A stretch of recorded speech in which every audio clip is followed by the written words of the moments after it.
Good morning, everybody. Lee Brower here, and welcome to this week's edition of Meaningful Monday. I am grateful to be here. I am glad to be here. I'm treading into some deep waters here, so bear with me.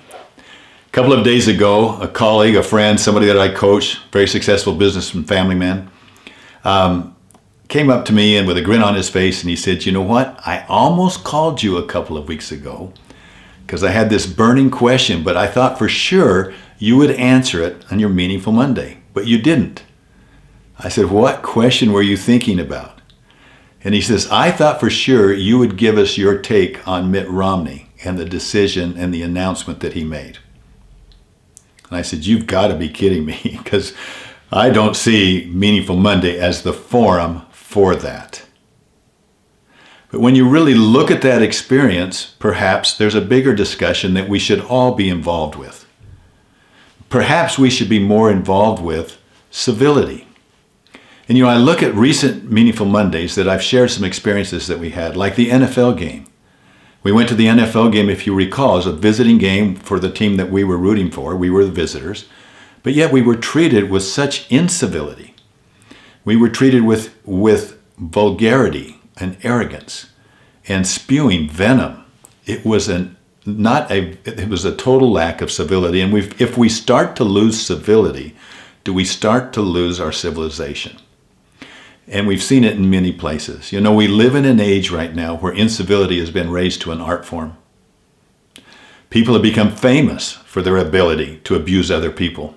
I don't care if it's in TV, in movies, on the political arena, in our education systems around. It's rising and rising more to the top. Even in films right now, we're starting to see the rise of the anti-hero. The anti-hero is the hero that doesn't have any redeeming virtues, but yet rises up to save the day. What kind of a model hero is that? We're starting to focus more on put-downs, ridicule, belittling others, being vulgar in our expressions, or being rude, crude, or insensitive to others. All of that are signs of insensitivity. I'm reminded of Gordon B. Hinckley's quote. He's a former religious leader and author.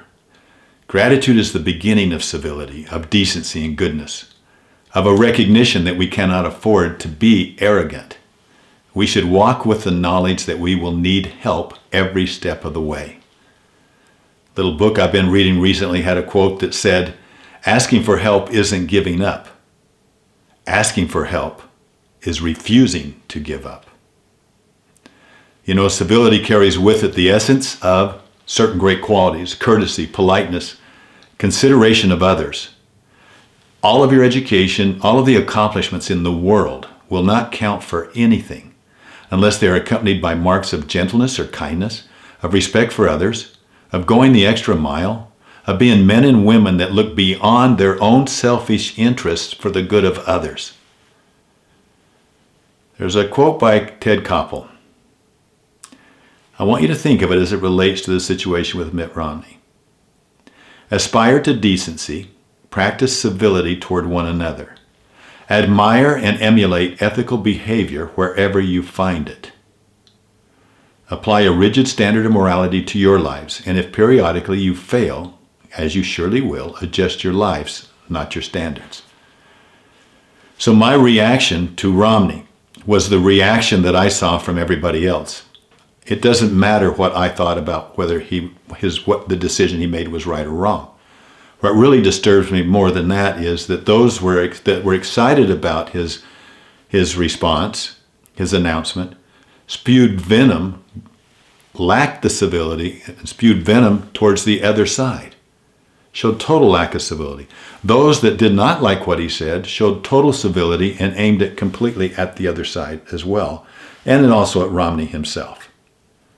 So the real issue is, if we got two polarizations happening more and more as we become more and more separate, do you think we have any chance at all of protecting our civilization if we don't learn to be civil with each other, if we don't learn to respect one another's opinions, if we don't learn to respect each other as human beings? We're going to be completely like this. And in order for us to come here, what can you do? What can each one of us do to bring more civility into our lives and the lives of those that we associate with right now, tomorrow, this week. Have a meaningful week. I look forward to talking to you next week. Bye-bye.